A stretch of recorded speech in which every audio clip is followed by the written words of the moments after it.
Welcome back into Paul Catalina's Top 5, brought to you by Texas Beef House. Use promo code 365sports for 10% off. We continue with the top 25 defenses. We're in the top 10. We're in David Letterman territory right now with the top 10 list.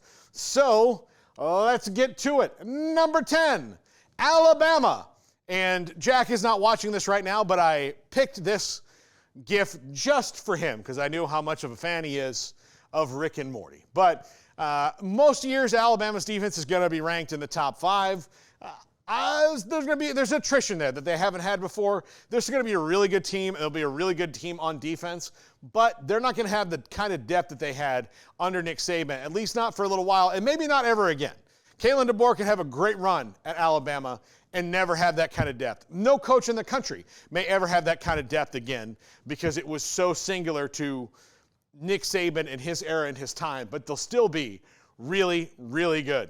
Number 9, Mizzou. Yes, they lost their defensive coordinator at LSU.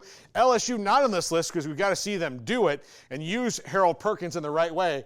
But I don't think that Eli Drinkwitz is going to let this defense fall off. They retained most of their talent from the guys who didn't graduate. So this is a team that, again, will get after you on defense. And the SEC, trying to get back to their identity of being a defense-first league, although I don't know if that's been completely true outside of Georgia for the last couple of years. But I fully expect Mizzou to have the same kind of defense that they had a year ago. Number 8, Notre Dame. The Fighting Irish have a moderately tough schedule. They've got to play A&M and Florida State and USC, and they kind of avoid the bigger, like they don't have Ohio State, like those things they avoid this year. But Marcus Freeman, one of the best defensive minds in the country. Coaches, he's got some of the best defensive coaches in the country. They will be very, very good on this side of the ball this year. And I expect to see a lot of sacks from their defense and not much rushing yards given up. Number 7, Penn State. Penn State, we could put them probably at number 7 on this list every single year. That's pretty much where James Franklin has them. That's the attitude of his team. Now, that's not his problem. We can talk about how great their defense is, and their fans know it. Everyone knows that it's going to be tough to score points on Penn State. But it's also tough for Penn State to score points on teams that are ranked higher than them. They will score a bunch of points and keep everybody down, all the teams that are worse than them, but when it comes to teams that are better, that Penn State-West Virginia game, that looms large for both these teams. That's a great test to start the season.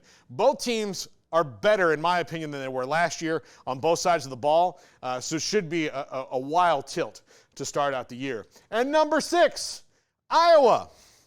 Now, will they hold at number 6 with the new differences in the Big Ten? We'll see. But Phil Parker's run one of the best defenses in the country for a long time.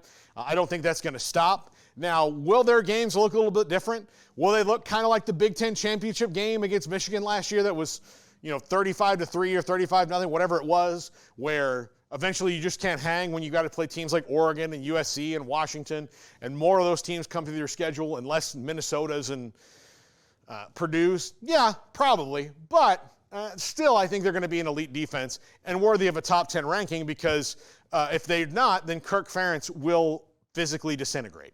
He'll just, like the end of Infinity War and the Thanos snap, that's what will happen to Kirk Ferentz. That's going to do it for us right now, and then Smokey and I are going to wrap it up. This is the Top 5 on 365 Sports.